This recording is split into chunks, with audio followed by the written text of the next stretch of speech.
আজ সবাইকে জানাই শুভ মকর সংক্রান্তির শুভেচ্ছা। সংক্রান্তি মানেই উৎসব, আর উৎসবের দিনে পায়েস না বানালে যেন ভালো লাগে না।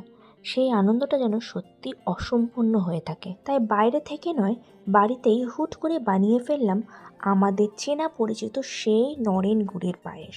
শীতের সকাল, হালকা রোদ্দুর আর রান্নাঘরে ভরে উঠেছে নরেন গুড়ের মিষ্টি গন্ধে।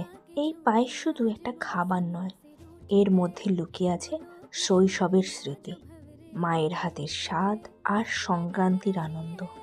আজ মন থেকে পরিবারকে সত্যি অনেকটাই মিস করছি, কারণ মন আজকে চাইছে একসাথে এই আনন্দটাকে ভাগ করে নিতে। কিন্তু আমার দুর্ভাগ্য, আমি আমার পরিবার থেকে থাকি অনেক দূরে। আজকে দিনে মনটা চায় সব কিছু একটু সহজ হোক আর একটু মিষ্টি হোক। তাই আজ সংক্রান্তি মানেই নরেন গুড়ের পায়েস, ভালোবাসা আর ঘরের উষ্ণতা। আমি তো আজ বানিয়ে ফেলেছি। তোমরা আজ শুভ সংক্রান্তির দিনে কে কী বানালে, কে কী ভালোবাসো, অবশ্যই পোস্ট করো আর আমাকে কমেন্ট করতে ভুলো না আমার পায়েসটা দেখে কেমন লাগলো। আমাদের সবাইকে জানাই শুভ মকর সংক্রান্তির শুভেচ্ছা। তাহলে আজকের জন্য এটুকুই।